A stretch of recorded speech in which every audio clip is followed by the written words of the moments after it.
I'm back. I'm doing the regular thing this time too. Fucking, I wish my chat would not give me those alerts. Subscribe to earn drops. Well, you should subscribe, but not because of that. You should subscribe because I'm cool and I make entertaining content through these live streams. That's why you should subscribe. No, iOS error. I hate when this happens.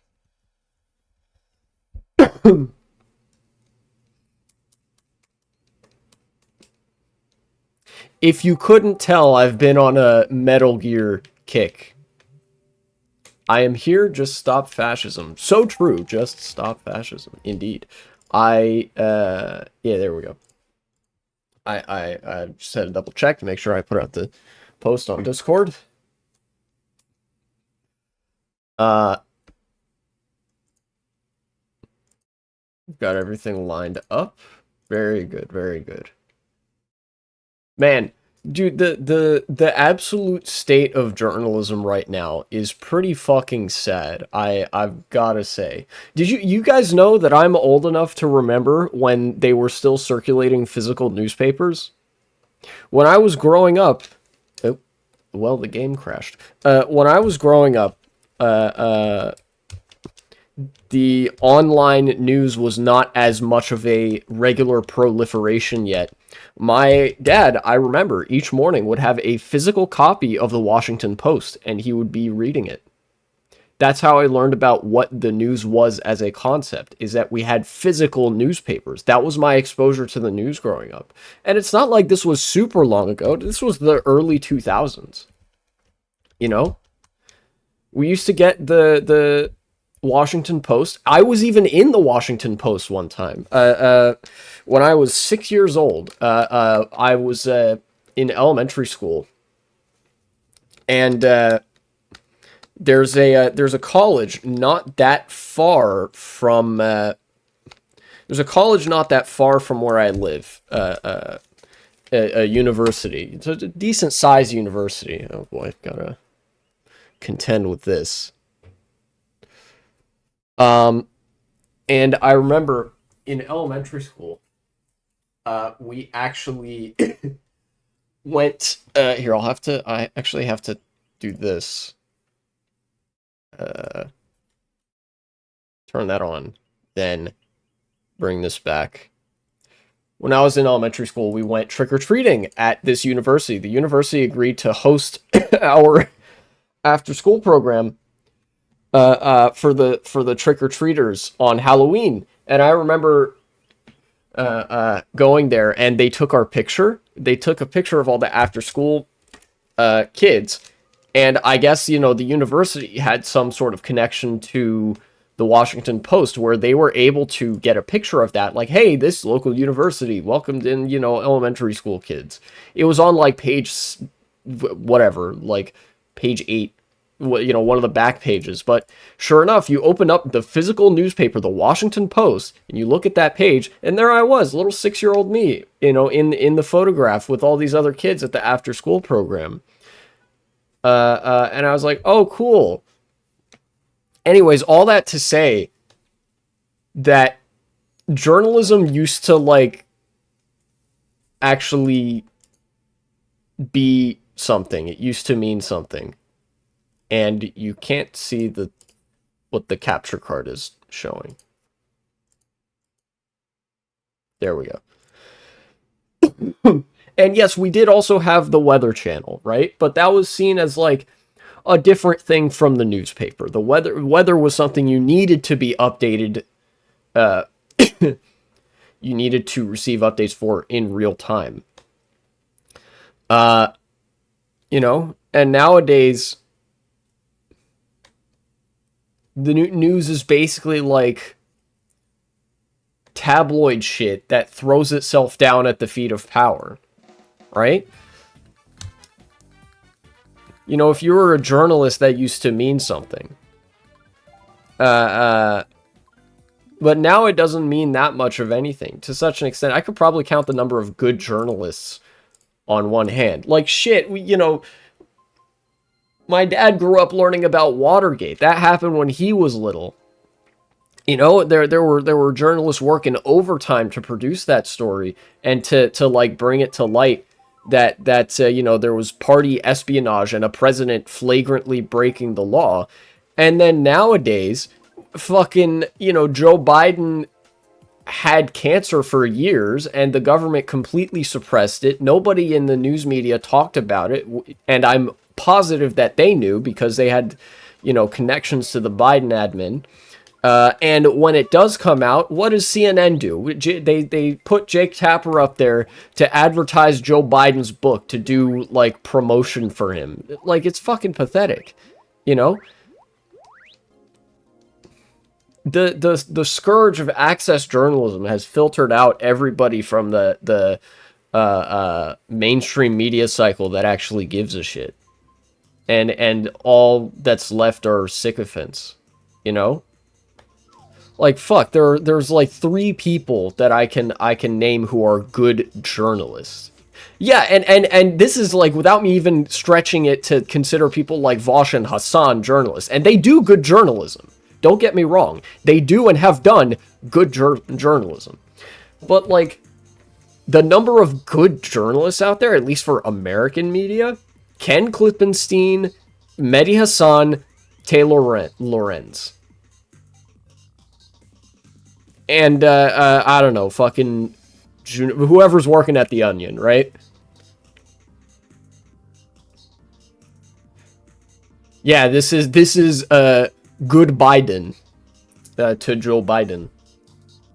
Yeah, he was diagnosed with prostate cancer by the estimates of some health professionals, probably back in 2020 or 21. He's had this for years, evidently, and the government just kept it under wraps. Keep in mind as well, this adds to the information that people had to be privy to in the Democratic Party when they were saying, yeah, Joe Biden's the nominee. He's a sprightly 80 years old, and he can go for another term. Like, Jesus fuck. And then, come to find out, recently, a congressman from my state, from the state of Virginia, is dead at 75. Jerry Connolly, dead at 75. This is what I was kind of leading towards. Congressman becomes the 3rd to die in office this year, and the 6th in just over a year. Today, 75-year-old Representative Jerry Connolly of Virginia died of the esophageal cancer, throat cancer, he'd been diagnosed with last year. Connolly, you may recall, was recently picked by congressional Democrats to serve as ranking member on the high-profile Oversight Committee, passing up Representative Alexandria Ocasio-Cortez. Connolly joins 5 of other members of Congress who also died in office over the past 13 months. Representative Grijalva of Arizona, age 77, who died of lung cancer on March 13th. Representative Sylvester Turner of Texas, 70, who died of unknown health reasons on March 5th. Representative Bill Pascrell of New Jersey, 87, who died after weeks of respiratory issues on August 21st, 2024. Representative Shayla Jackson Lee of Texas, age 74, who died of pancreatic cancer on July 19th, 2024. And Representative Donald Payne Jr., age 65, of New Jersey, who died of unknown health reasons on April 24th, 2024. I feel like this is what happens when the average age of your representatives is 110. Yes, in fact, there's something I feel uniquely qualified to share, because I remember in high school I actually did a research project on money in Congress, you know, dark money circulating in Congress. This was several congressional cycles ago. Most of the people who are in Congress now on the Democratic side were in Congress in the year 2017.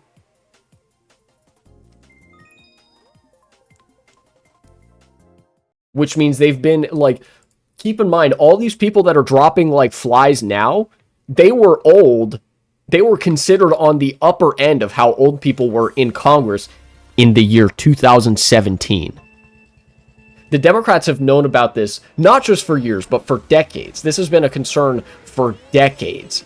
You know, ever since the 1990s, the aging profile of the average politician in Congress, and many of them have stayed in Congress, you know, like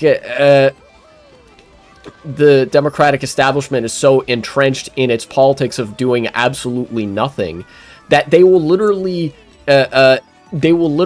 nominate and appoint a fucking geriatric cancer patient to the like most public facing position in Congress, like that will have cameras on you constantly before they go for somebody who actually knows how to fucking use the bully pulpit.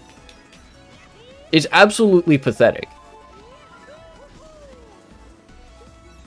Yeah, they've been like, yeah. Is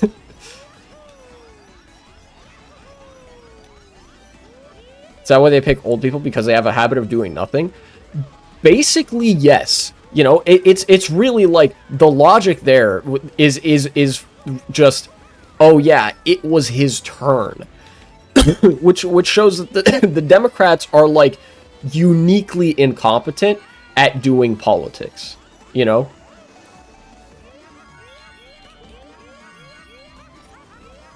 Oh no, I'm dead. Like, the Democrats have been, they've been on the receiving end of people making the argument, hey, you need to pick somebody who is progressive, ambitious, and can do politics. And the Democrats have literally, like, staked out a position of anti-ambition, of anti-doing things, of anti-politics, you know?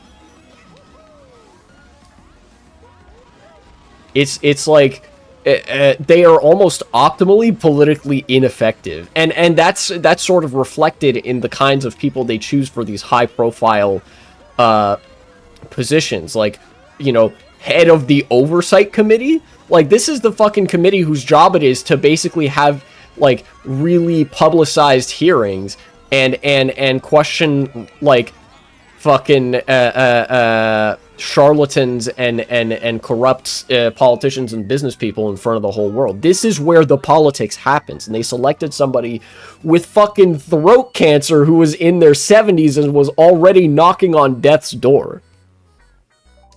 And they're like, oh yeah, he's a sprightly 74 years old. Like, okay, great. Glad to know you just hate all of us. Oh yeah, that list of Congress people that died in the last year, they are all Democrats, all of them. And as Ken Klippenstein says, this isn't a coincidence. The Democratic Party is unique in prioritizing seniority, in whom it awards powerful congressional leadership positions. The practice speaks to a deep-seated attitude among the party of deference to party elders and a belief in a system that rewards seniority over merit.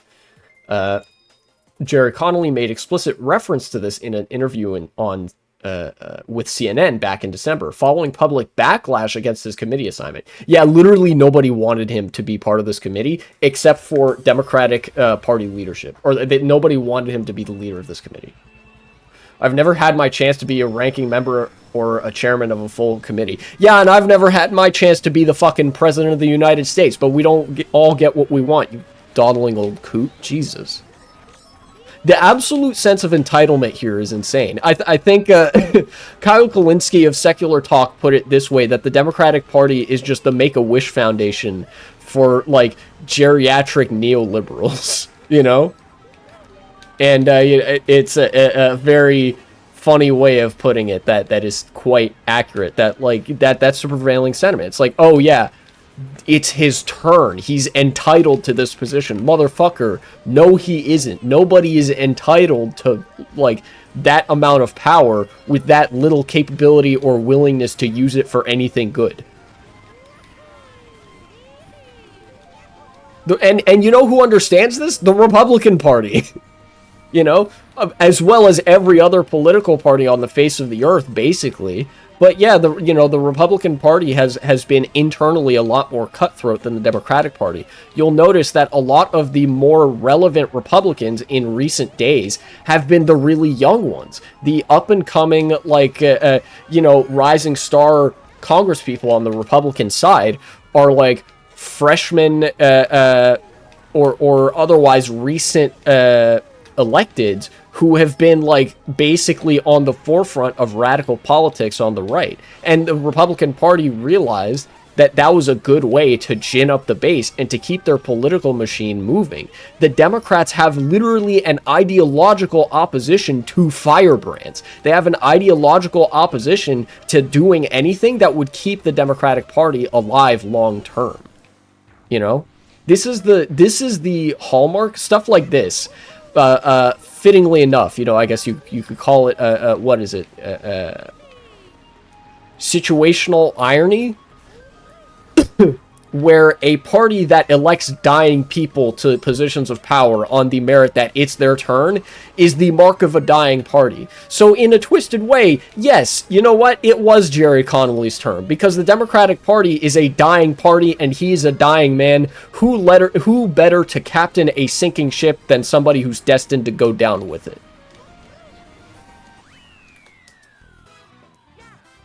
When your ideology is the status quo and changing nothing, you end up being full of boring old people. Yeah, pretty much, because demographically, those are the people that are most likely to be invested in keeping the status quo, who would be most likely to have that ideology, you know?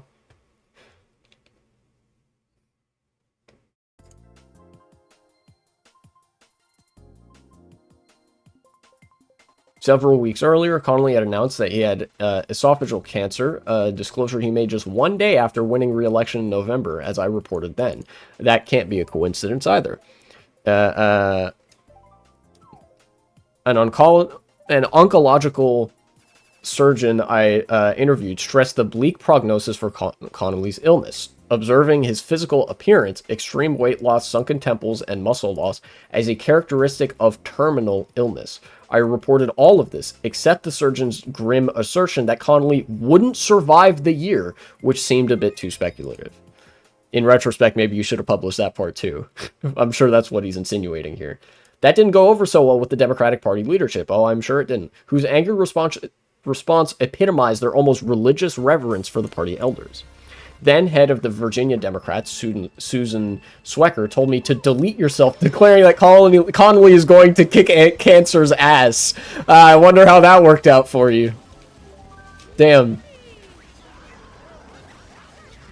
Imagine if Biden won and the first thing he says is, I have cancer and didn't want to tell you. Yeah, imagine, right? Like, fuck, I kind of feel bad for, like, well, on some level I don't, because the people that live in the area where Connolly runs are, like, overwhelmingly, like, military, and, you know, fuck the military. But I do feel bad for the people who live in the area of Virginia. I think it's, like, near the Chesapeake Bay, who are part of Connolly's congressional district, because they didn't fucking know this, right? It was like the state of the Democratic Party in Virginia is such that, like, when you have incumbents, they are not open to you know, primary challengers. Virginia's kind of like New York Junior in that respect. The party here is very in bed with the old money. But also because we are New York Junior, the old money isn't as old, and it's more tied up in stuff that would be characteristic of new money. That is to say, casinos. There's a, you know, it ain't good, basically, is what I'm saying. And so that leads to a lot of Democratic incumbents just kind of sailing through over and over again. It leads to the Democratic Party of Virginia being considerably to the right of other Democratic parties at the state level.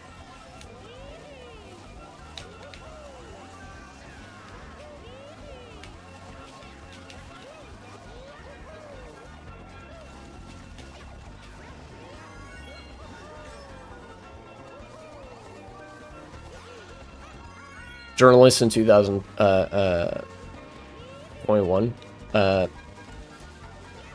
On January 21st, 2020. Mr. Biden, what is your first statement as President of the United States? Well, actually, I just want to say I have aggressive prostate cancer. Yeah, true. Most honest politician.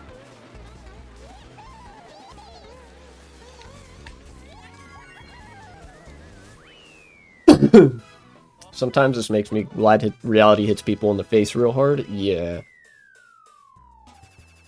Democratic Party influencers and other hangers-on echoed these sentiments in posts condemning me. Do they seriously think a journalist's responsibility to report the truth magically disappears when that truth happens to be awkward or uncomfortable?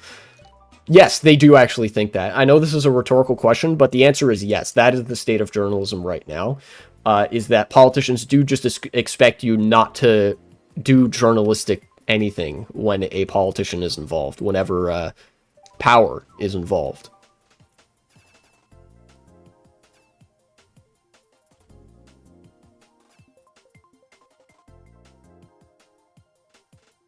Yeah, that's how he used to look.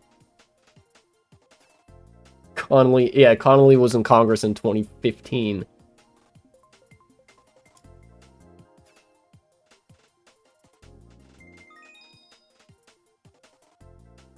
After the Democrats lost the White House due to Joe Biden's refusal to drop out and allow there to be a serious primary or to grant Kamala Harris time to actually campaign, I had hoped they would get the message. But if this week has taught us anything, Biden's cancer announcement coinciding with the publication of Jake Tapper and Alec Thompson's book on the White House cover-up of his decline while in office, it's that they still have not gotten the message. Yeah. And they have an ideological objection to getting that message. They got the message. The problem is they reject it. They do not agree with the message. It's one thing not to understand the problem. It's another thing entirely to be like, I understand exactly what you're describing, and I reject that it's a problem. You know? Basically, the Democrats understand that they have a problem of gerontocracy and people dying in office and ideological stagnation and shit, but they have had ample time to be confronted with that and take it in, and their response to it is that this is not a problem, it's normal and fine, actually. You know, they are looking at the same reality that we are, and they understand it to a certain degree. Maybe not in full. I doubt anybody could really understand it in full, because, you know, things are complicated, but, you know, the gerontocracy, the do-nothing ideology, you know, they're stuck in, not just in the 90s, but a lot of them are even stuck in the 70s. You know? It's the fucking 21st century, dog. You gotta grow up.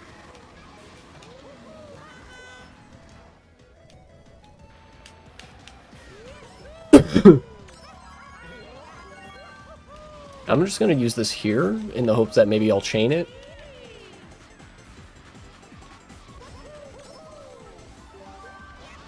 Alright.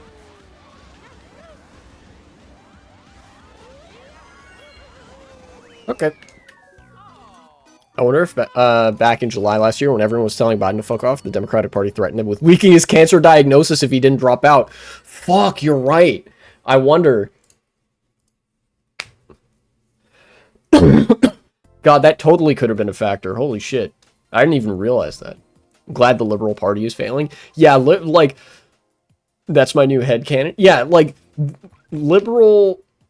When I said that liberalism is a dying ideology, I kind of didn't mean it this literally. I'll be perfectly honest. I did not mean it literally when I said that liberalism is a dying ideology. I didn't literally mean that it is destined to be, like, propping up dying people as the face of its inactivity, of its inactivism. But it seems like that is indeed what's happening, and if anything, this just goes to substantiate the argument more than I ever could have hoped, that yes, liberalism is a dying ideology, the Democratic Party is a dying party, and you know... yeah, dude, it's literally the curse of, like, leftists are so right they don't even realize how right they are. Like, how correct they are in all of their fucking prescriptions, predictions, etc., etc. Jesus.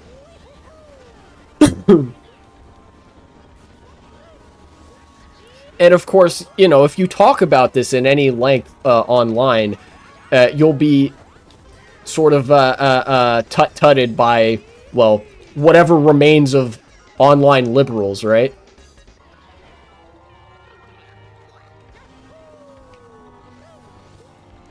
For like, I don't know, making fun of somebody with cancer, but honestly, like, fuck you, you're a congressperson, like, whatever, right? Jesus. We use this here?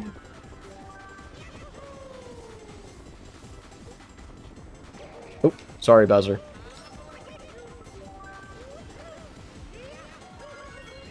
It's like what you do in a movie. You'd have dying, corrupt institutions full of boring old farts to illustrate the point. Yeah, like, a movie would if you were in a movie, you'd be criticized for the point being too inartfully communicated. It'd be like, you know, wow, no, like, with all the subtlety of a brick, right? Like, you're not going to use subtext or anything. That's kind of unrealistic to expect that an institution would be that corrupt and that full of, like, people who are literally dying. You know, we get it. It's a dying institution full of corrupt do-nothings, right? But no, that's just how it is in real life. You know. It's like, you know how I will see frequently, will encounter frequently that Republicans are so evil that it surpasses, surpasses a cartoonish satirical depiction of evil. The Democrats are so incompetent that it, like, surpasses a cartoonish satirical depiction of incompetence. However incompetent people, like, imagine them to be, they somehow beat that every time.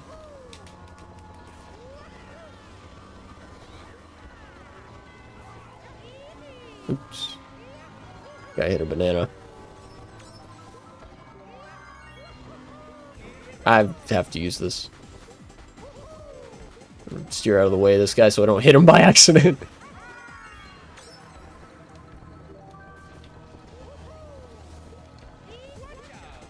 Oh, this guy.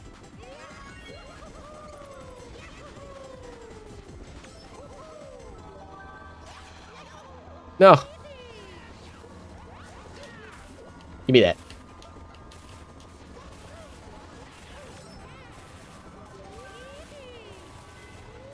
Idiot.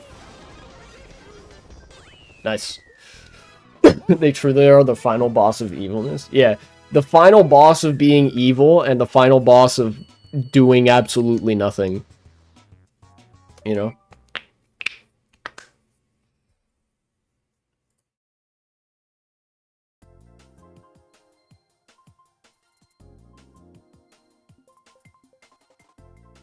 It's one of the things that actually, like, genuinely makes me mad. But I guess me being mad indicates that I kind of expected something different, and I shouldn't at this point. That's, you know, that's on me for expecting the Democratic Party to do anything different. But, you know, I have said, and other lefties have said, sometimes having been, like, ostracized even by other lefties, that the Democratic Party is, at a fundamental level, on the same side as the Republican Party. They are both beholden to the interests of capital. And so the only thing that that capital will permit the Democrats to do is absolutely nothing, you know. But since the Republicans are ideologically fascist, capital will let them do stuff. Bad stuff, but stuff all the same. Doing anything good usually runs contrary to the interests of capital. So, you know, if you have a party that nominally wants to do good things, they're not going to be allowed to do anything at all. And so I know that, like, it's not all from a place of being directly bought off, but liberalism being an ideology of capitalism it has run out of juice, just like the rest of capitalism has, to, you know, do anything good.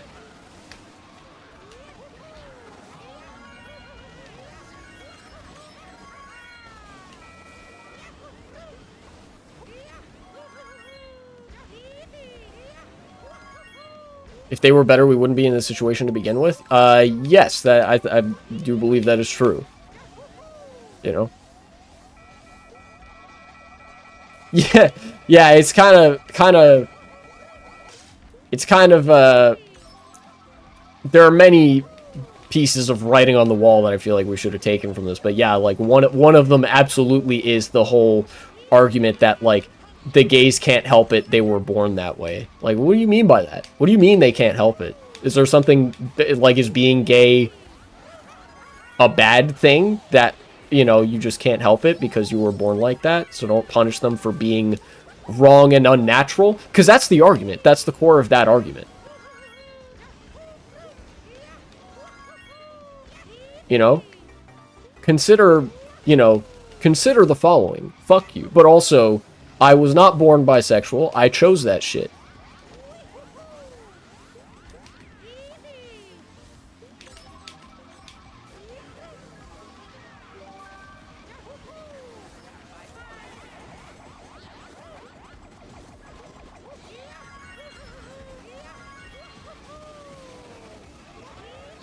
Reality's making me, Oop.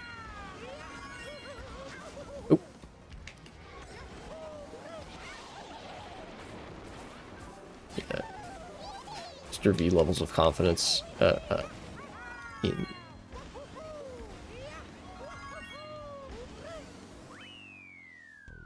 Okay, somehow got fourth. This room is hectic.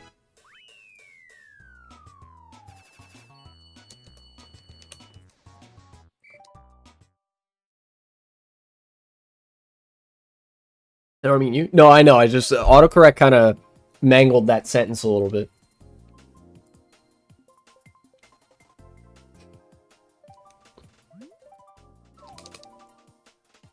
Hey, yeah.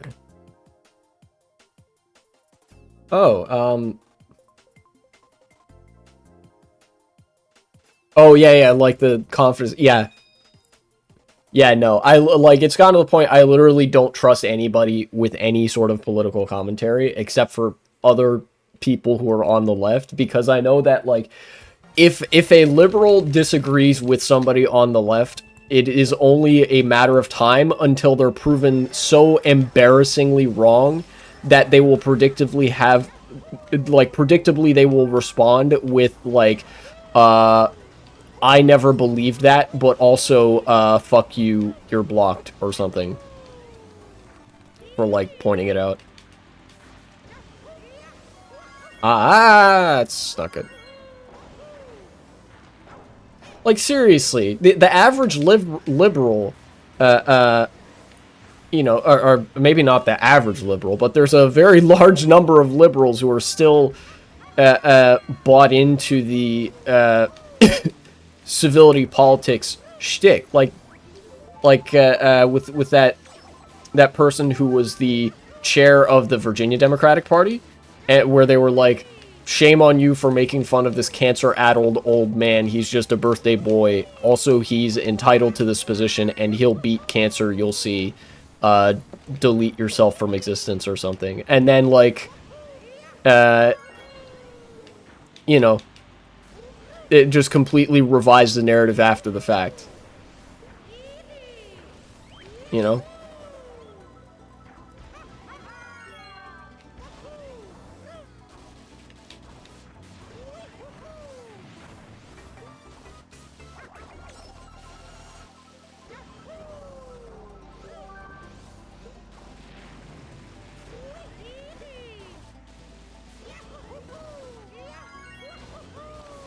It's kind of like how, liberals helped the Nazis get to power in Germany, and then afterwards they pretended that, like, oh yeah, we hated these guys the whole time.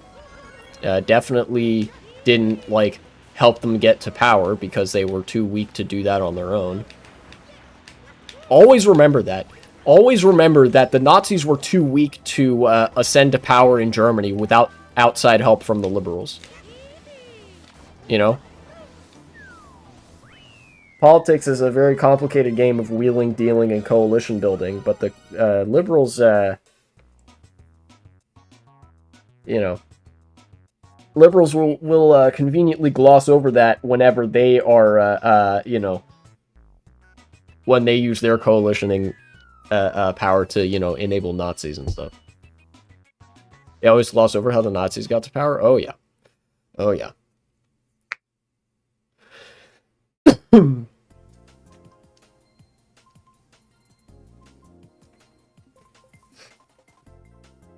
Legitimately, the right would never get anywhere if it weren't for liberals. Like, if you removed liberalism from the equation, you just had fascism and socialism, socialism would win every single time.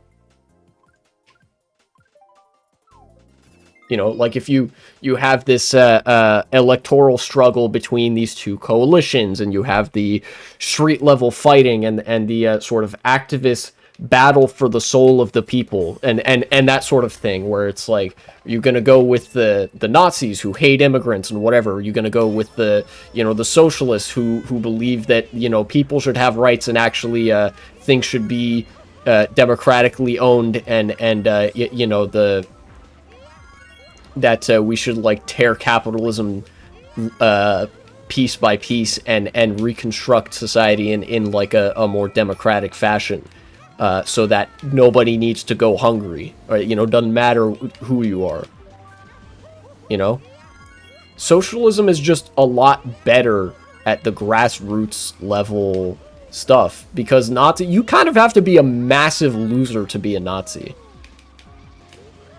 But there's always this mediating, like, middleman of liberalism that conveniently ideologically opposes socialism much harder than it opposes Nazism.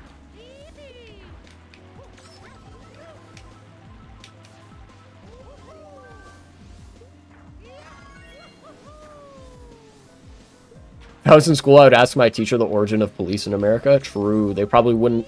They probably either wouldn't be willing or able even to give you a straight answer with that. You know?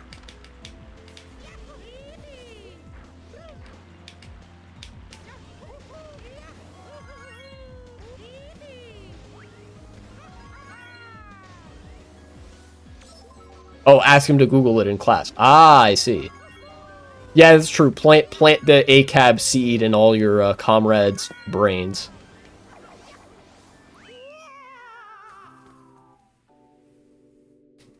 The Nazis know. They never tell anybody who they are. They always hide it. Oh, yeah. Yeah. Because the Nazis are associated with, you know, atrocities. Like, that's what the ideology of Nazism is known for.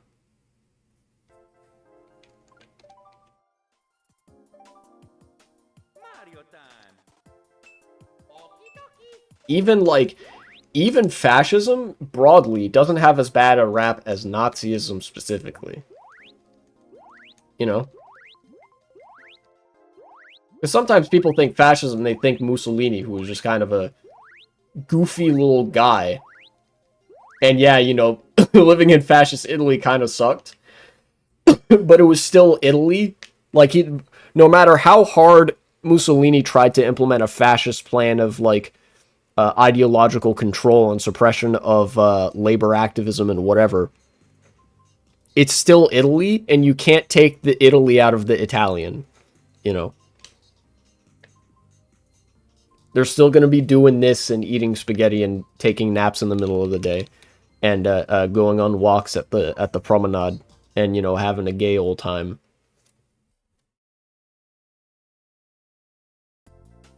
Nazism had the additional cultural loading behind it of being German, which already meant you were a massive anti-Semite and hated yourself and everybody around you. You know? For additional details, please see the writings of Immanuel Kant.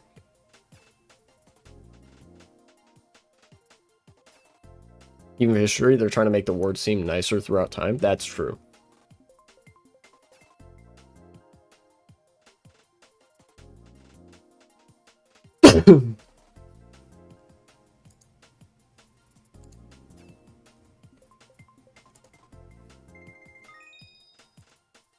Anywho.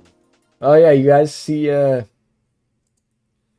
the arrests of opposition politicians has started. I expect the Democratic Party to be completely silent on this, because they haven't said anything thus far. In fact, the only people who are part of the Democratic Party, the only person who's part of the Democratic Party that I've heard talk about this is the Congresswoman herself, who was arrested. A New Jersey Congresswoman, or rather a Congresswoman from New Jersey, I should specify that. She's a federal politician, has been arrested and charged by ICE with assault. Or rather, she was charged by the DOJ for assaulting an ICE officer. And she was one of the politicians that accompanied the mayor of the town in New Jersey where this detention facility was, because she has the federal authority to be there, whereas the mayor might not. So basically, they were trying to get him into the building so they could investigate the detention conditions of this facility, of the migrants that were being held inside there. They arrested the mayor, and then they arrested, not long after, the one of the Congress people accompanying him.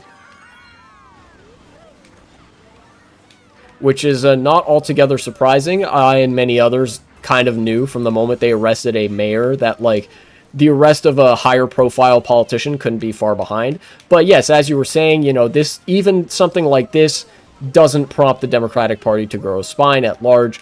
Her office released a statement, but there has been no word from the Democratic Party otherwise. You know, in a sane world, they would be screaming from the rooftops that we need to arrest every single member of this administration, and the Republicans are anti-American, etc., etc.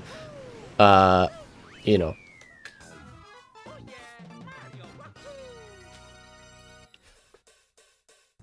She was charged with assault, which did not happen. There's footage of the Congress people who are accompanying the mayor and the mayor himself kind of jostling to try to get into the building.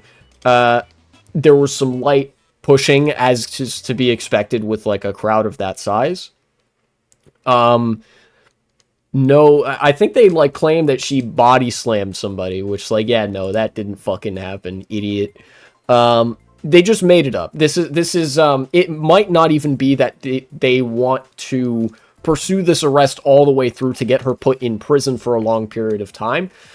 It's entirely possible this is just part of an intimidation scheme to basically quash and silence political opposition by doing false arrests of politicians whenever they act out of line, quote unquote. You know?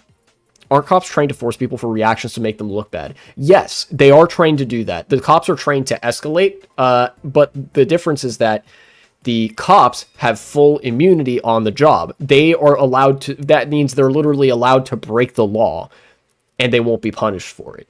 Meanwhile, the other person is still fully on the hook for any action that they may take, and there is a higher...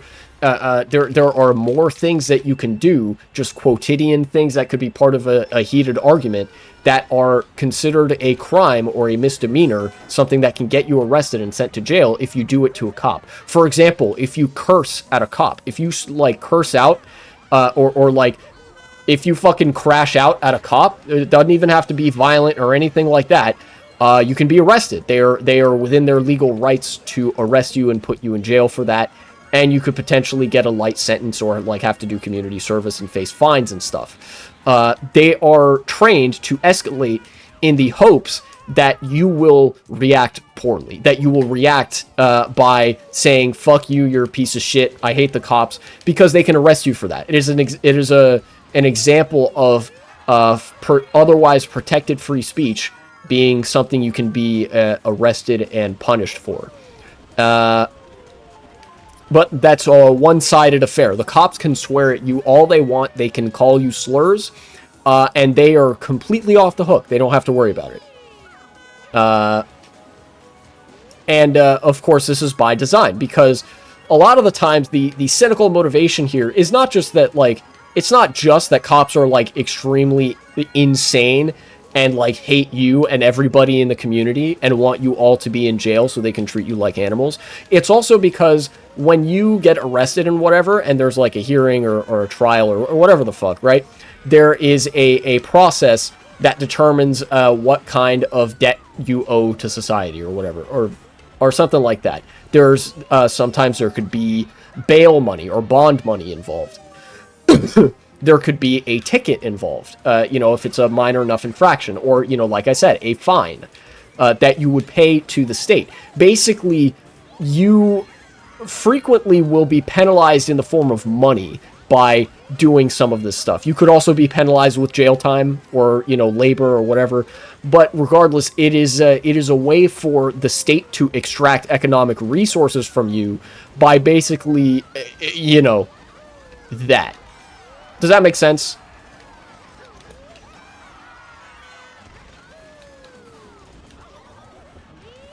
They're looking for the money mostly. Yeah, it's for the same reason. The same reason they do that is the same reason that you'll see cop cars posted at really busy intersections. They're looking to snipe people for minor traffic violations so that they can, take them to traffic court or basically give you a ticket. And then that way you go to traffic court, you pay it off. That's that much more money in the state's pocket. And by extension, that's that much more money in the police department's pocket, because a lot of states and municipalities spend obscene amounts of money on the cops. You know, even places that aren't that bad to live, they spend a disproportionate amount of money on the cops. So the cops are mostly concerned with finding that source of revenue again, because most places don't have a crime problem. You know, the cop's job is not to fix crime. Yeah, they literally get paid to bully you and shake you down. It's like an old school model of, it's like a 21st century adapted model of how, the made men of like the baronry or something would come through and shake down the town to fill the coffers of the baron. You're not seeing any of that money again, you know, how back in the day there'd be raiders that sort of pillaged or looted from towns that they came across, non-state peoples that sort of lived in a nomadic lifestyle. Except that's probably an insult to the nomadic people, because, they're out there trying to survive, and the cops are doing this shit for fun. Keep in mind that all this is on top of the paycheck that the cops already get. Cops get paid pretty damn well, you know? In fact, there are a number of... there's like basically an entire parallel social safety net that is specifically reserved for the cops. In at least in some cities in America, you know?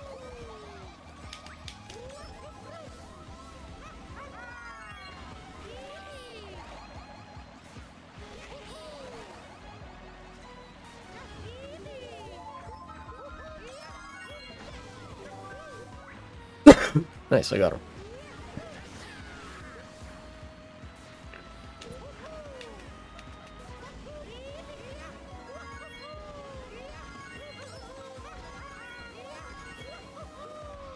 Yeah, you gotta make sure that cops don't sympathize with the working class. Yep. Because cops are, what's the term? Class traitors. They do not get paid in the form of, like, stock options, whatever. They are not part of the owning class. In some cases, they are labor aristocracy, but nonetheless, they are component parts of the working class.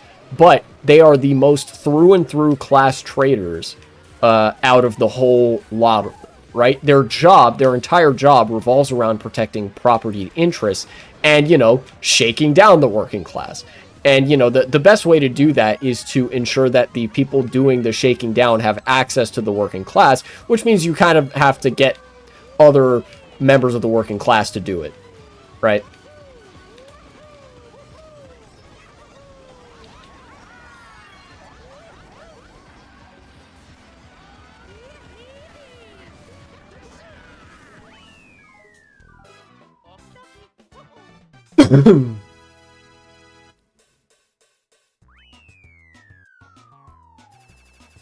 Yeah, you want to radicalize somebody against the cops? Teach them about the cops.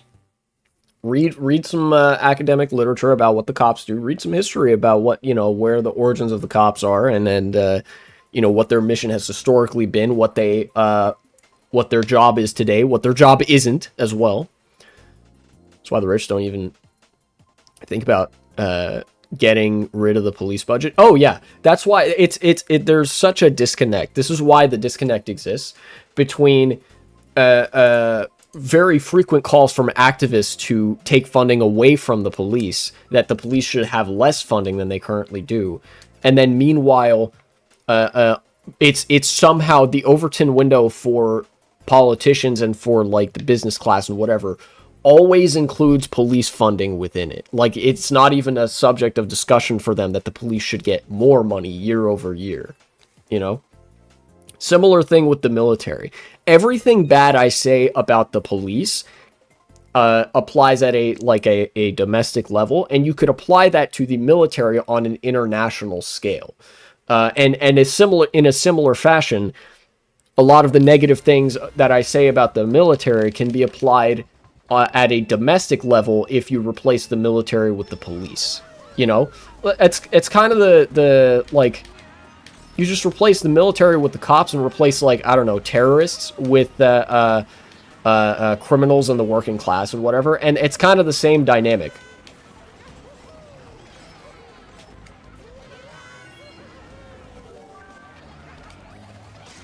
You know?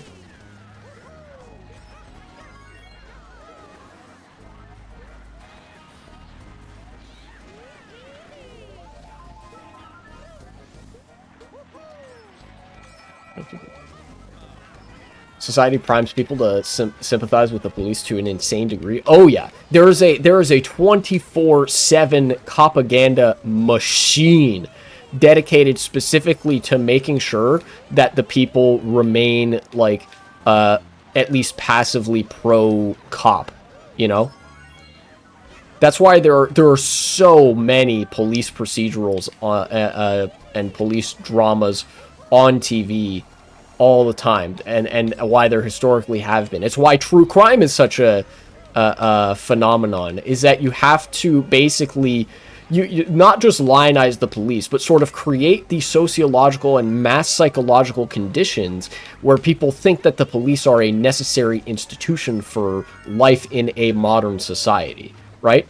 You know, with true crime, oftentimes the police are shown to be pretty incompetent. One of the few things I will kind of put up with true crime as a genre for is that the police never do a good fucking job in true crime. Because in true crime, it's about things that really happen. So you have to actually, in order to keep the story to what it was, you have to show the police department doing what the police department really does, which is jack shit, right? Where true crime justifies the existence of the police department is sort of the narrative it crafts through there being so many different stories of, oh yeah, this serial killer went on for so and didn't get caught. And, you know, basically it's meant to scare you. And by you, I mean white women. It's meant to scare white women, right? In that way, it kind of doesn't matter if the genre pokes holes in the sort of the myth of competency of the police force. If, number one, there's still propaganda out there trying to build that narrative in the first place, and number two, there are enough white women getting scared and paranoid watching true crime. If you can create that low trust environment where serial killers are made, you know, if you can perpetuate that fear among the white women of the world, of the country and whatever, and their you know, their sort of conservative suburban husbands, right? Like it's very, very geared towards white suburbia, because white suburbia are the police's strongest ideological warriors. You know?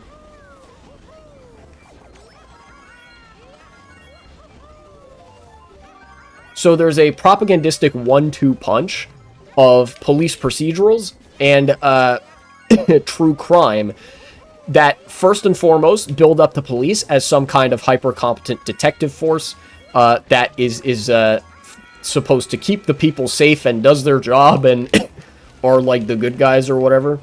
And then the true crime, which basically, even though it seems to subvert that narrative in some part, actually reifies it by affirming the low trust circumstances that the narrative holds that police are meant to combat. Does that make sense?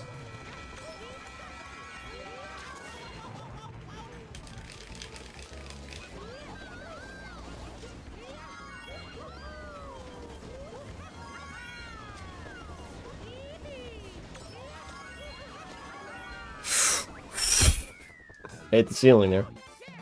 Even when I was younger, I did find suspicious how many cop shows there were. Yeah, a lot of I found it maybe not suspicious, but I did find it strange that there like it seemed like half the shows that were on TV at any given time were some variation of cop shows where the good guys are the policemen and then somebody commits a crime and they investigate it and they like find the bad guy and then they arrest them and you know the bad guy goes off to trial presumably to get put in prison and then like the day is saved, you know. In my younger years I kind of compartmentalized it as like, oh, it's kind of like, I don't know, superhero stories but for grown-ups, and I didn't really think about it. I just thought like, oh, okay, must be that's how the world works. And of course, that's the intended thing to take from that, because when you're young, you're pretty dumb. But then when I grew older, I realized, wait a minute, this is superhero media for adults. Both of these are eulogizing the cops, or a force that is analogous to the cops, and both of these are completely made up works of fiction.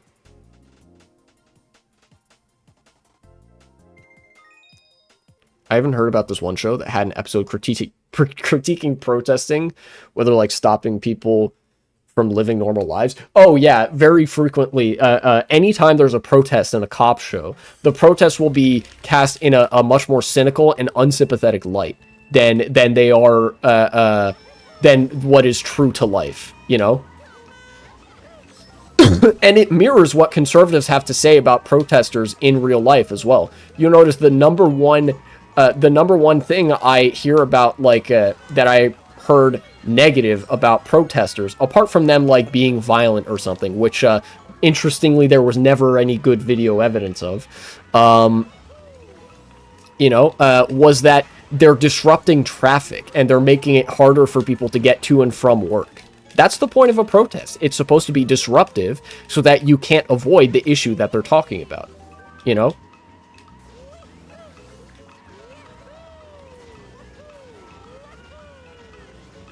In fact, I've heard when you give airtime to protesters, if you give airtime to the protesters, they are very quickly, you know, able to explain, like, yeah, we know this is disruptive. That's kind of the point. And I know it's frustrating to people. That's kind of the point, because we haven't brought this problem on you.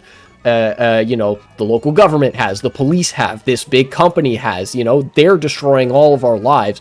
We're just saying, like, stopping you on the way to work to get you to realize it. Or something like that.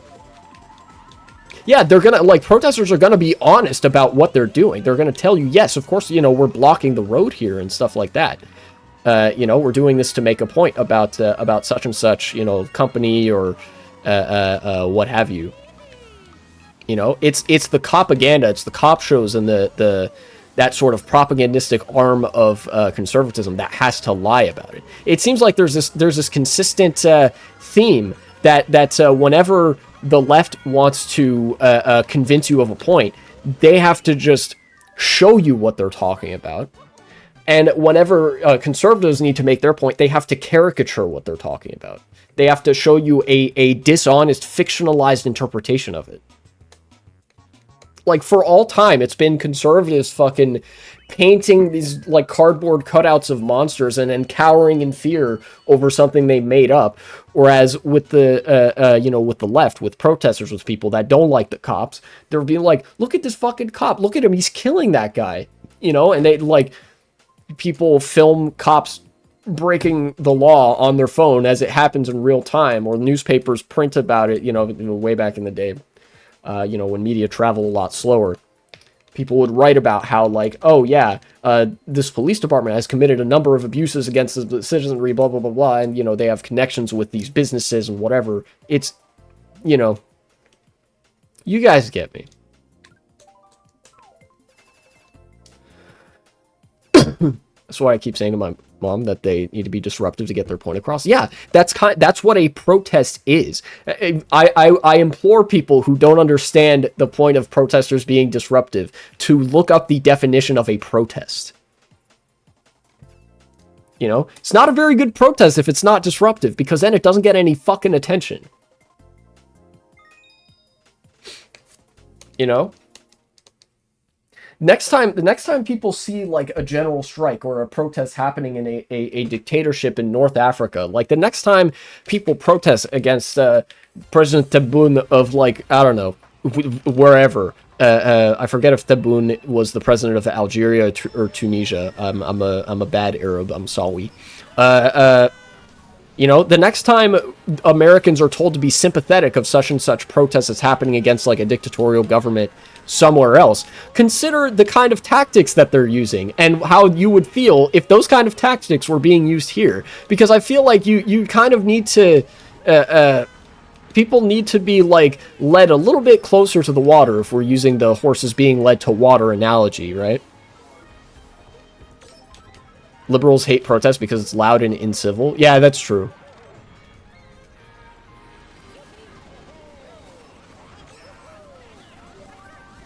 You'd think they'd love it because it's really annoying, and liberals are also really fucking annoying. You know, you should be hearing them be like, oh my god, they just like me for real. But, alas. I guess things don't always line up so nicely.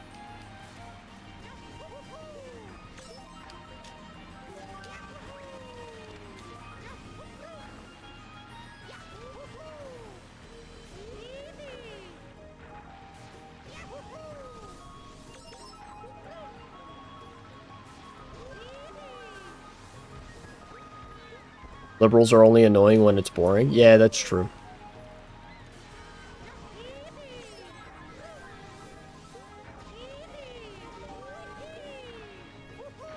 I'll just chuck this and get rid of it. I don't really care if it hits that guy. Okay. In fact, I kind of want to maintain second. Okay, yeah, and that's exactly why. Yo, what's up, 1v3? Welcome back. I was just talking at length about the cops and police propaganda.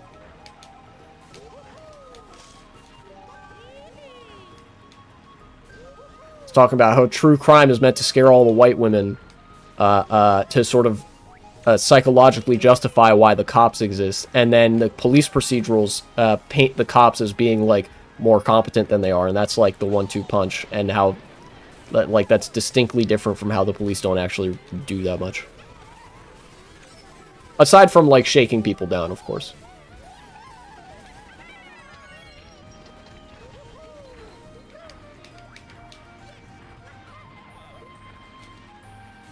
And first place. Nice. I raced really well that race. Ooh.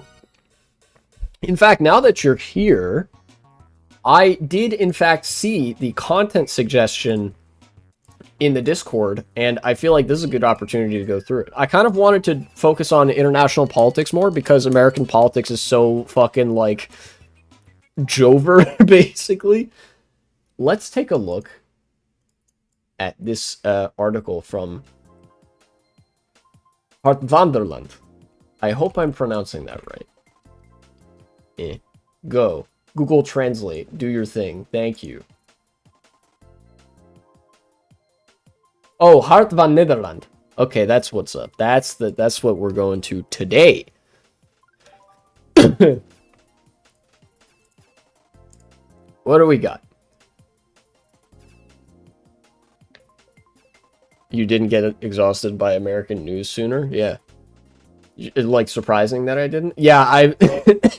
trying to introduce some variety so I can still talk about, like, news-related subjects. That'd be nice.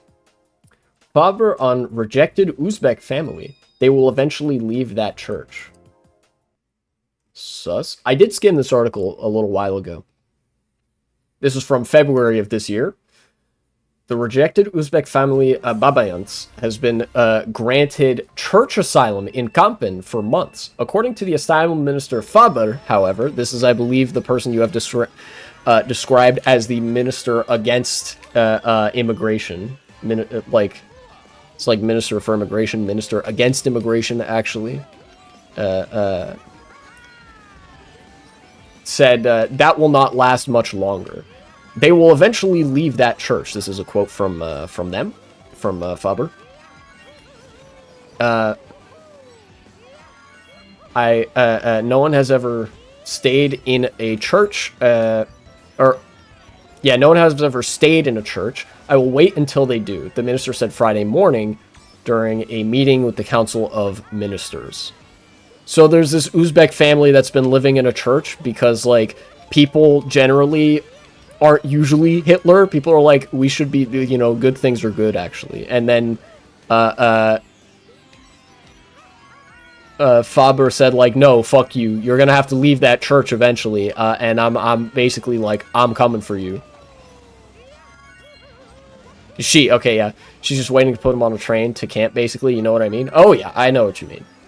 Yeah, it seems like the far right in various European countries have sort of leaned further into the ghettoization of migrants. You know, I remember doing that, covering that news article from Der Spiegel where the far right in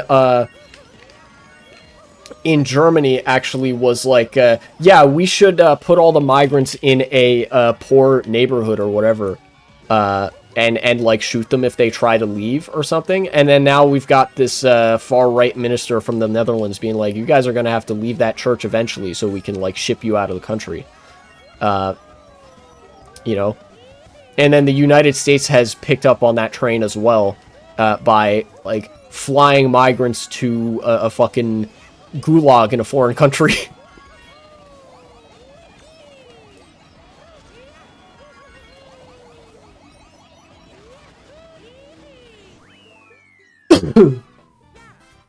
Let's see.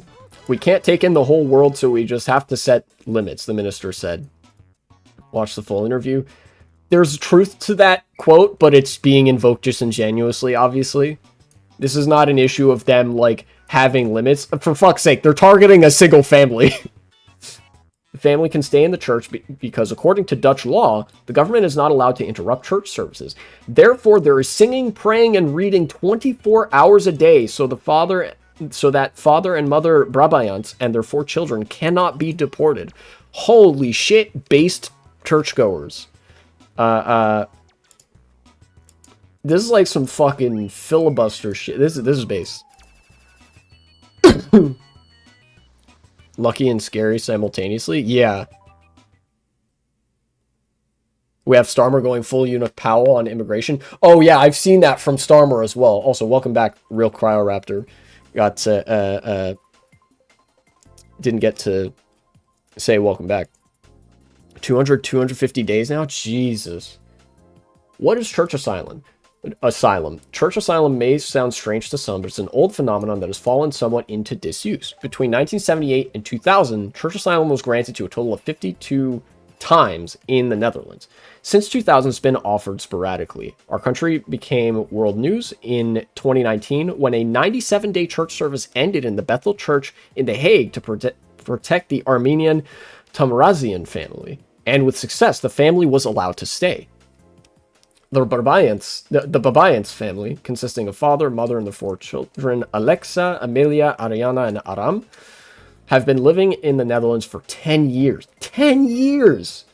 But because the government believes that Uzbekistan is safe, the family is not granted a residence permit. What the fuck bearing this?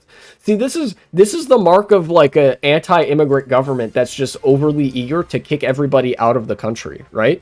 Like, it shouldn't have any bearing whether Uzbekistan is like technically safe or not, whether people can be granted residence in a different country.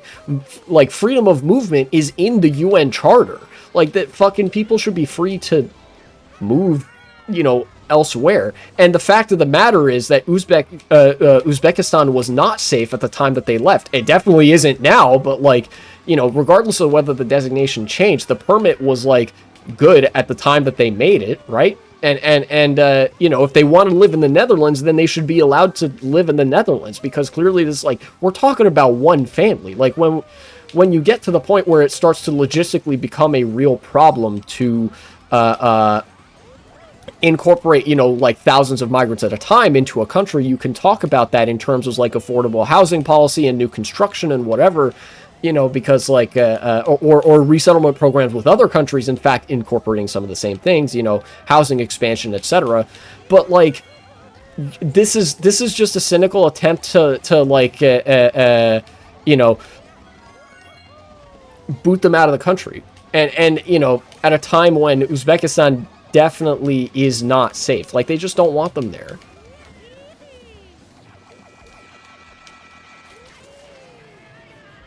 Got them. We do a little bit of trolling.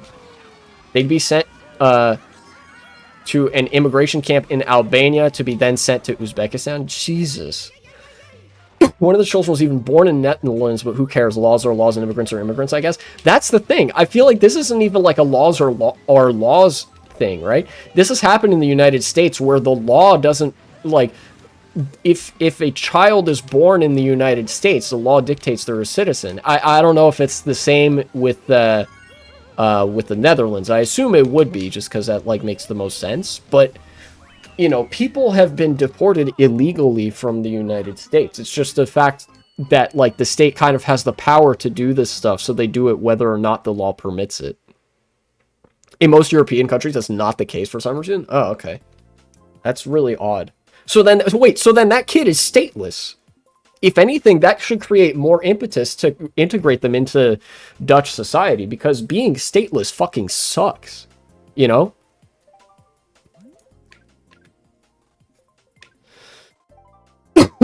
Anyways, look, the point is, this is your brain on anti-immigrant sentiment. It's just like, yeah, they just want minorities to suffer. Like, that's the whole plan.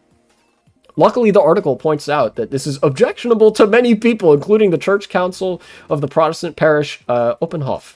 Out of pure charity, they use the right to accommodate refugees through church asylum. So this article is basically pointing out, yeah, the government, this far-right minister, wants to do something bad, and they argue that, oh, the law says I can do this. And then, like, the people supporting these people, like, the supporting migrants, are, like, purely doing so out of the goodness of their heart. This is, like, one of these people is a bad person. The other group of them are good people, in fact. You know, thank you. And the last section here, they feel safe, but it takes a long time. According to the family spokesperson, they are doing well. The family's doing well, considering the circumstances.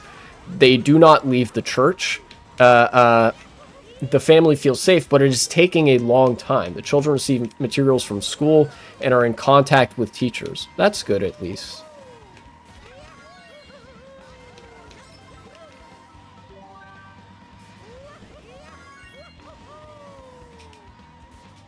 Notice how good,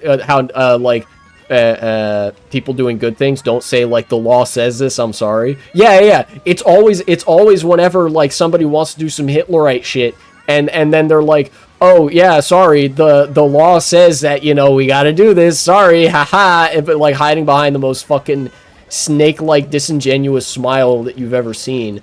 Meanwhile, like, if people do something good, they can just argue that it's a good thing, you know? You don't have to argue that a good thing is legal to do it. You argue that it's good, and then people understand.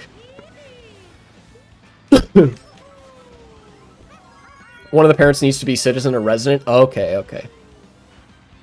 Gotcha. Yeah, I knew that most European countries didn't necessarily have birthright citizenship, but I wasn't sure. In other European countries, it's an automatic no, and they need to become naturalized. Okay.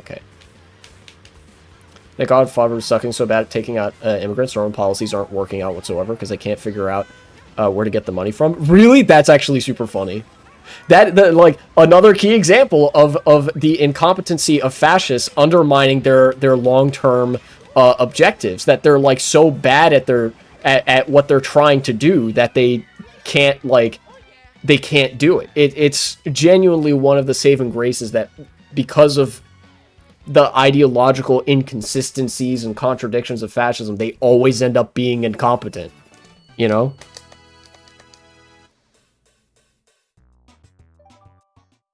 Some of my favorite characters in fiction say, I don't care if doing good things is illegal, I'm doing it anyway. Yeah, you know, as in fiction, so in real life, too. You know,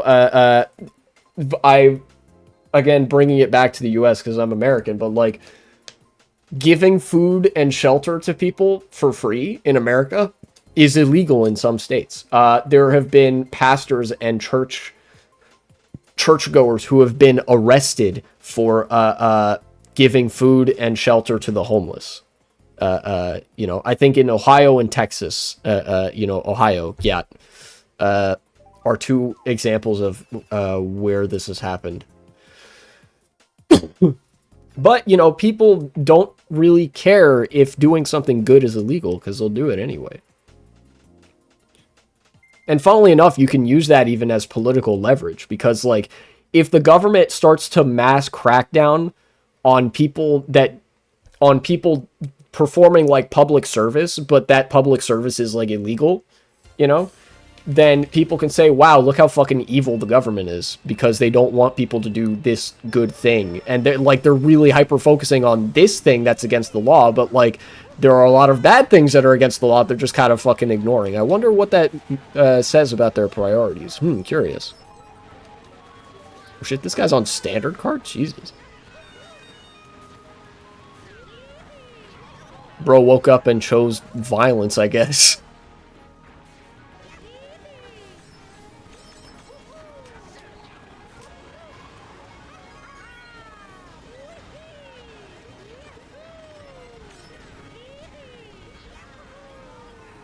Oh, I should have tricked, because now I'm gonna, yep. A lot of enemies in video games were born 1 second ago, and they're like, I've decided I want to kill you. That's facts. As a concept, that's, like, pretty funny. It's like, I do not know what I am. I do not know why I'm here. I know one thing, and that is it is my mission to fucking kill this man. And then, like, that's it. Their Voyage Nota, their spring note, barely landed that. AKA their plans on how much money they're going to spend, and take away from which sectors. Climate and schools and shit are getting dunked on hard, but random road no one asked for, from nowhere to nowhere gets funding. That's strange. Like, for the far right, you know, you kind of expect the austerity politics, right? You know, the far right, I've said before and I'll say again, it's like the far right are just austerity liberals but worse, you know? Yeah, they're doing a fucking Orban right now, like a certified Viktor Orban moment. Like, you have been doing too much ketamine. Or sir, I'm gonna have to ask you to step out of the motor vehicle. You may be inebriated. You know, and fascists love the sort of, fascists love to introduce more car infrastructure, actually, and more, like, really weird, pointless road infrastructure where it wasn't before, because there's, like, you know, like, alienating quality to it. You know, I've kind of talked a little bit about how there are some like, brutalist seeming styles that fascists really like, because it's cold, big, and inhuman. They kind of like roads and highways and cars for the same reason, you know?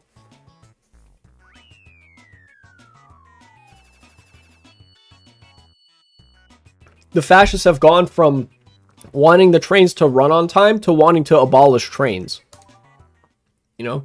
And yeah, definitely they don't like climate initiatives and schools, you know? Look at roads and cars. They make people hate people. Yeah, it literally, there have been studies done on the psychological effects of driving a car. And it literally, like, it shows that you become like a fucking hateful piece of shit when you're driving a car on a busy street. You become hateful to pedestrians because you view them just as a nuisance, as an inconvenience. And you hate other drivers because you view them as, like, obstacles and like, you know, it's almost like you're jockeying. It's almost like it turns it into a race. It just makes you hate everything. And it has a name, too. It's called motor normativity. It's car brain. We're trying to make the North and West much more connected in terms of roads and trains or whatever, but no, we're going to connect the Northeast to Northwest where no one but farmers live. Oh, wait. That's right. The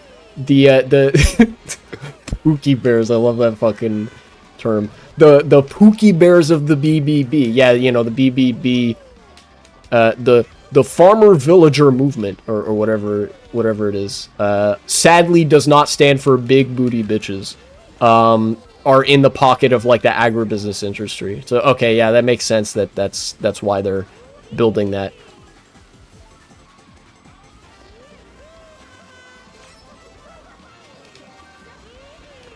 So yeah, under fascism, that's, you know, that's what you get with, you know, the BBB, the far right party. You get less funding for schools, less funding for you know, green energy and stuff like that. And then, but you get more funding for a road that, like, I don't know, the farming industry uses for, like, its tractors and product and whatnot, but that, like, isn't useful otherwise. Imagine creating a new minister for immigration, then have them remove the law that was going to fix shit, try a bunch of stuff that only helped, to then try a bunch of stuff that only helped out immigrants, find out the first law was the solution. Yeah, certified far-right moment. We're creating a task force on such and such. You know, that's kind of what Doge did in the United States with the inspectors general. You know, America actually already had a really effective set of offices in the government to combat wasteful use of money and like fraud within the government. They were called the inspectors general, and I say were because when they established Doge, the Department of Government Efficiency, and also a fucking dead meme, right?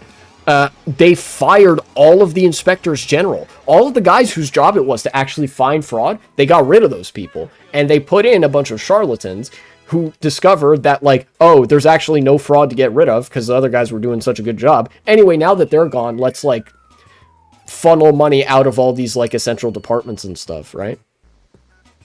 The fascists, like, the more you look and the more it seems like the fascists just follow the same playbook everywhere. Truly something else. Low-key in terms of nuttiness, Faber greater than Trump. That's actually really interesting. I might want to read more into this Faber minister. That'd be really funny.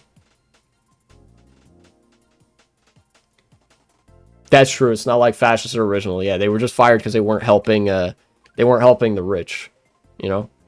I mean, that's what Doge has done for the most part. Like, the two big things that Doge has accomplished are, number one, crippling the administrative state, and number two, compromising data that's held by the government. You know, there's a whole bunch of data that was in, like, really secure storage in the government, you know, social security data, all sorts of, like, federal programs that like connected to people's accounts and whatever, that was stored very securely.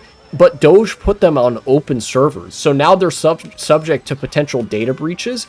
And even more so, they're subject to, as a result of these data breaches, entering the digital marketplace. You know, companies buy and sell user data all the time. It's a defining part of, like, the modern internet, the modern information and misinformation landscape, is they're just trying to figure out ways to give you targeted ads and to sell you shit. And Doge made that a whole lot easier. And they did it from within the government, you know? So basically, grandma's gonna get scammed twice as hard now. Because, like, I don't know, fucking Comcast or somebody has her, like, social security number. And they're gonna be selling that shit all around. Ow. What the f... Dude, that guy teleported. Did you see that?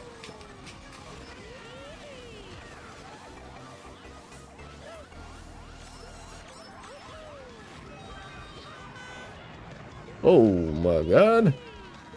Oh my god.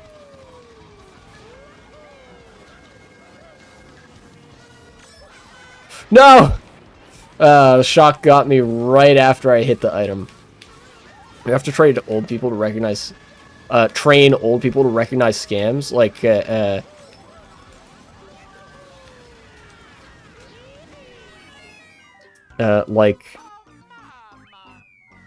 flexibility like a muscle. Yeah, true. Plan on using signs that would exist in Denmark, even though they didn't. What?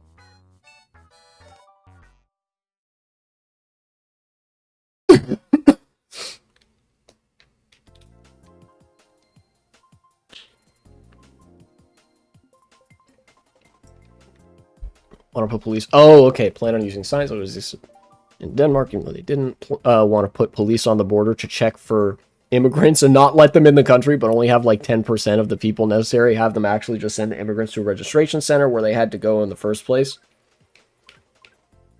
Nice. That's a like that's the classic virtue signal that the fascists engage in. God, with the funnily enough, I feel like my brain is so broken. 1 to 10, what do you think the odds are just going to shoot them? I don't think they're going to do that, because I was going to say my brain is so broken that that doesn't even register to me, because in the United States they do just shoot them. I remember in college some of the required reading for my human rights anthropology class was reading the protocols and procedures that go on at the southern border, where like a lot of these blatant human rights violations were happening already. A lot of these were established in the 1990s with Bill Clinton's administration. You know, the prevention through deterrence, it's called. And in the 1990s, there was actually a big scandal where Haitian refugees were coming to the United States on boats, and border guards did just shoot them. You know, and that was like a unique thing to America. It was a huge news at the time. Even in Europe, though, like the worst of them don't typically shoot the migrants directly. They usually like let them drown at sea. And funnily enough, that was the protocol in the United States. Immigrants would be turned away at ports of entry, official ports of entry. So like for the Netherlands, you know, I read that, I'd be like, oh, okay, they're directing them to a, you know, designated port of entry. That's not so bad. Because in the United States, immigrants have to cross a giant-ass desert to get to the country, and then when they get to a spot where they're legally supposed to cross to get into the country, they're either, number one, arrested, or number two, turned away. Like, the border guards point a gun at them and be like, you're not allowed to come through here. Even though this is the place where you're supposed to come through, according to the law, they turn them back to send them back through the desert. People die making that journey, and prevention through deterrence policy, that was the point. That was the point, was to turn people back through the desert to deter them from coming to the United States. Because if there's a risk that you die on the journey over here, then, oh yeah, you know, people won't come. The problem was, they did still come. They just died in the desert. There's like a massive, like, the Arizona desert, you know, the desert on the U.S.-Mexico border is like a massive graveyard where immigrants have gone and died, and, you know, all to avoid the detection of American Border Patrol guards. That's why there's so much illegal immigration into the United States, because people literally aren't allowed to come here legally. Like, when I say all immigration is illegal, that's what I mean. Because when you try to come to the United States legally, you get turned away at the border and sent back into the desert to die. That's policy. Some people underestimate the power of desperation. Yeah, I think it came from a place of, like, procedural callousness. That, like, oh, well, if they die in the desert, then they didn't come here, you know? And, of course, for the people that they arrested, it served as a pipeline for the private prison industrial complex. Deny people who helped hundreds of immigrants get somewhere to live and get citizenship of getting rewarded, to then have your own civil servants, PVV, apologize for doing something unacceptable and ironic. That's funny. Also helped fearmonger? That's true, yeah. Yeah, I guess, you know, if they funnel people into the country illegally or not at all, then there's nobody coming into the country legally, so they can say, oh, illegal immigration is at an all-time high. Like, motherfucker, whose fault is that? The answer, of course, is Bill Clinton. Not entirely, but you know what I mean.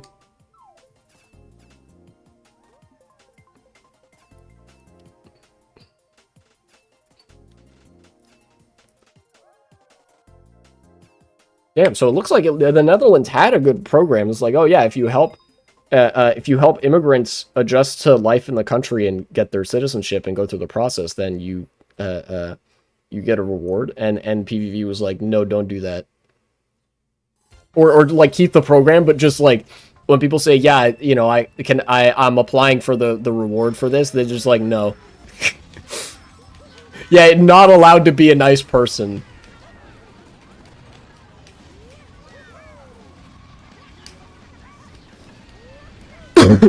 No, I fucking did. I took my left hand off the controller for 1 second. Alright.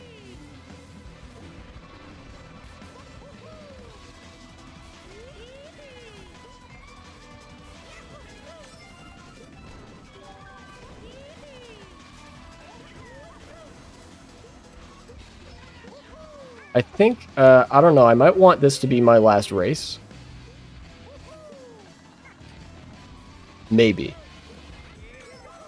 I could talk about Netherlands politics for days. We got some shit as well.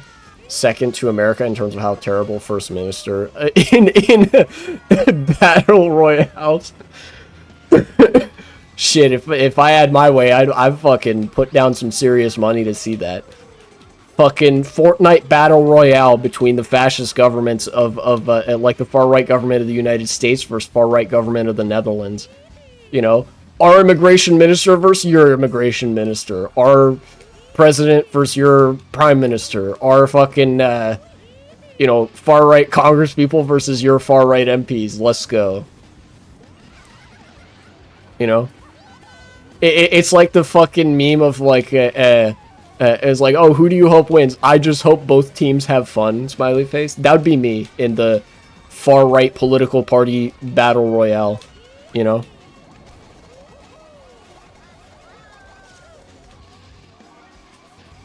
Immigration Minister Faber and Donald Trump dropping in from the Fortnite battle bus. God damn it. This is, you know, there may be something to this. Let's you know, brain rot anti-fascism. You've heard of fascist brain rot. Now get ready for anti-fascist brain rot.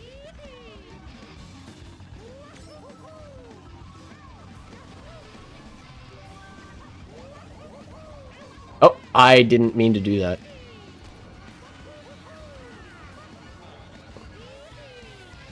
Oh, shit. Well, I still get third.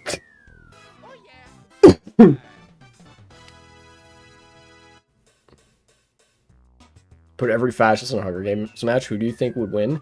I actually don't know. Three fascists in a Hunger Games match. Okay. I think it would be Joe Rogan, maybe. Yeah, Joe Rogan. I think because Joe Rogan was a UFC fighter and commentator, and he for a while. I think he has had like enough crank survivalists on that he might know like one or two things, how to survive and do all that shit. Apart from him, I would think it'd be like Jordan Peterson, just because Jordan Peterson is unhinged enough to probably like kill everybody with his bare hands specifically. That's really funny to imagine, though. I do know who would lose, and that's, you know, obviously Trump would lose. A lot of the, fucking fascists that make their money playing the word games in Congress or like, in the government, they'd be, like, the biggest losers in a Hunger Games match. Any, like, you get the fucking Liver King or one of those podcasters that, like, cosplays it being a rough survivalist, I feel like they would have a better chance in a Hunger Games type environment. If only because they, like, do push-ups sometimes. You know?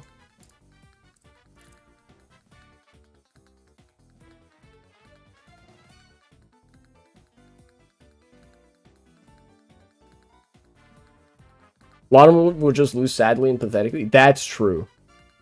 Geert Wilder supporting Israel to this day, and Katwika's townfolk attacked 15 innocent bystanders. Caroline from the BBB saying CO2 isn't bad because it's too tiny. Climate Minister Sophie Herman's not getting any funding for climate change by having $780 million for her own section to put into farmers' houses in that dumb road, while saying she was going to fix our climate goals the EU put in place.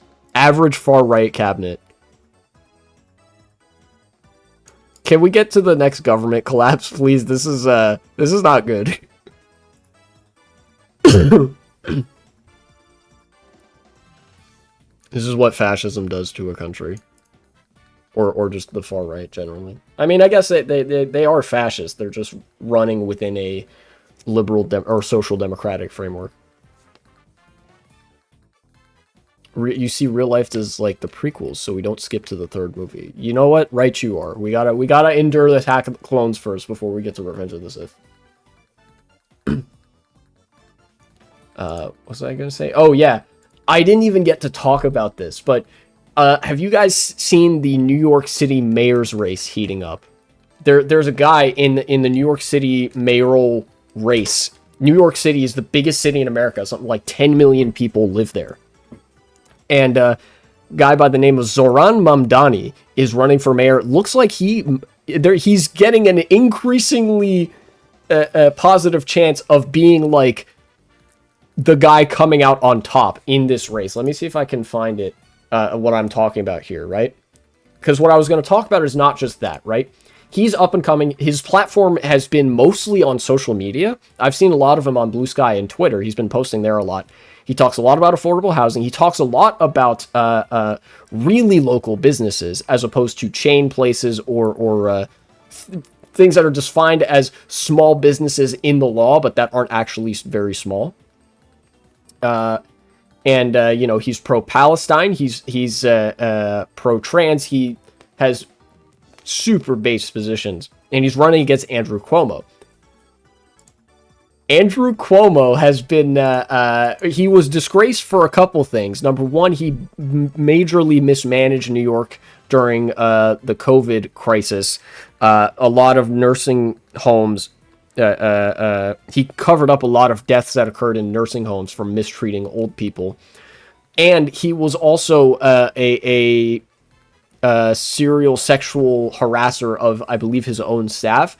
And his response to that was really funny, I have to admit. He said, I'm just Italian. He's like, well, you know, I'm Italian, you know, what can I do about this? And I was like, you know what? That doesn't excuse it in the least, but it is funny. Recently, he said, he said the N-word. Governor Andrew Cuomo said the N-word, and by his own advertisement, he is Italian. Bro does not have the pass.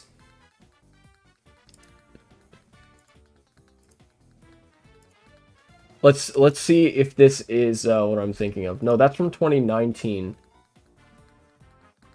Nowhere's reporting on this.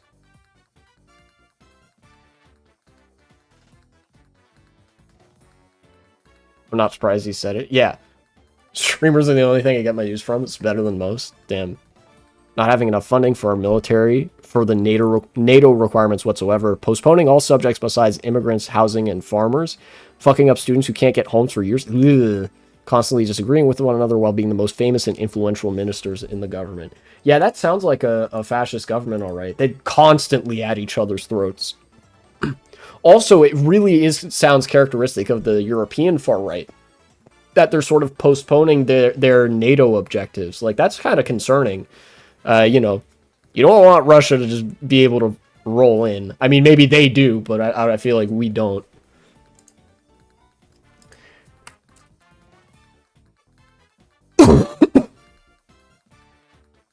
Web. Where's this from? God damn it. There was a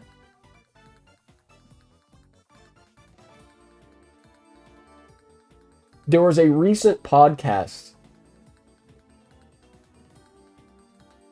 I believe, with Andrew Cuomo. 5% is a lot, but we're not even making 2.5%. That is rough. That is rough. I hope the next elections are coming up soon in the Netherlands, or soon enough at least. The far right seems to have not been gaining steam in Europe. It seems like in Germany, the far right kind of stagnated. In Britain, they're on the rise, but that's because, like, Britain is, like, uniquely cucked, I want to say. And in France, there seems to be, like, a... Yeah, okay, that's kind of concerning, then. Yeah, in France, there's kind of a upswing from the left because people are seeing that the far right has a lot of ties to both Russia and America. And, you know, Russia is breathing down Europe's neck, in parentheses, gay, in parentheses, not gay, in parentheses, derogatory. And America is, you know, ruining all of its trade relationships and saying, yeah, you should allow fascists to run your government and also support Israel or something when the whole world fucking hates Israel. But geez, 3 years is quite a while. I don't know if Netherlands have snap elections. Look, I can't offer much aside from a that's fucking rough and, you know, enjoy the show, question mark. Yeah. It seems like the Netherlands had a series of elections like right at the tail end of when the far right was ascending, and so you guys are going to have to be saddled with that for a little bit uncomfortably long. Thankfully, though, in the Netherlands, there's a lot more that the far right kind of has to chew through, and it seems like they're really bad at chewing through it.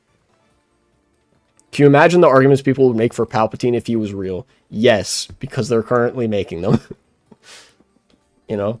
They just kind of disingenuously invoke, like, free speech and say, like, the president is just allowed to do what he wants. Fuck the law, actually. Constitution says the president gets to do whatever. Anyways, Governor Andrew Cuomo did say the N-word, and he said it with the hard R. That's what I was getting at. So this New York... Every day that goes by, it brings more hope to my heart that maybe we might get a Democratic Socialist elected to the mayor of New York City, which would be huge because that could potentially be like somewhere that affordable housing policy could be a big testing ground. You know. And like revitalizing the metro transit system. New York City is in fact famous in America for having basically the only functional urban rail network in the country. New York City actually has a really good metro transit system. If there's anywhere in America that as a European you're considering going, I would say New York City should be top of that list.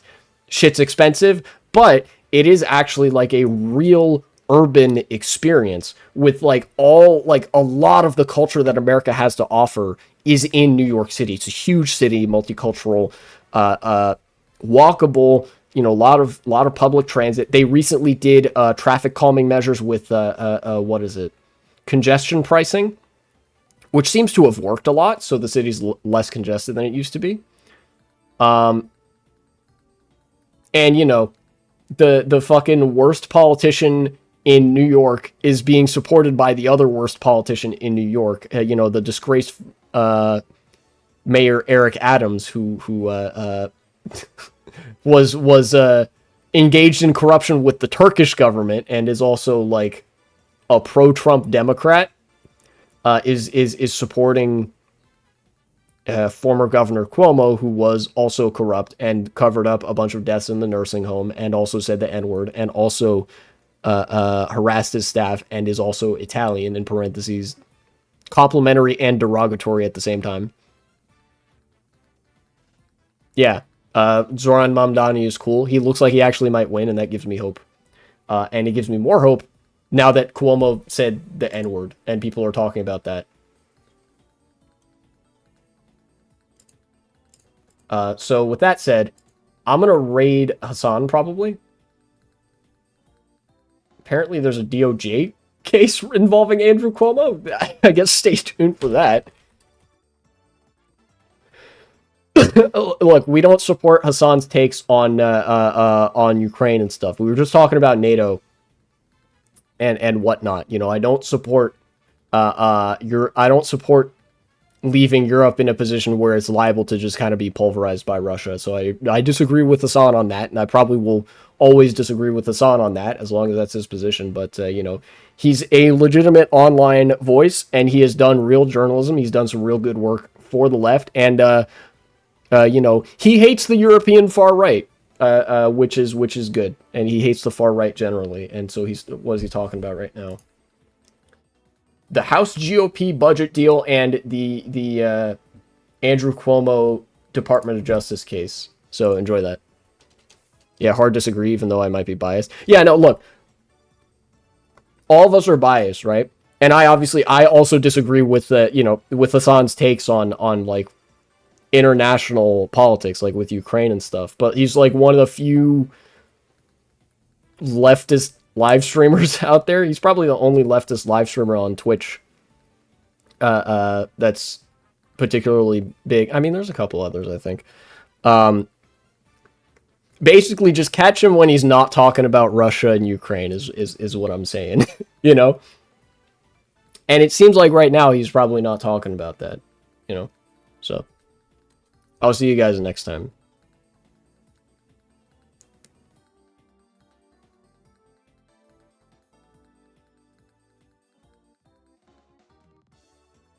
There we go. Hit that rate button.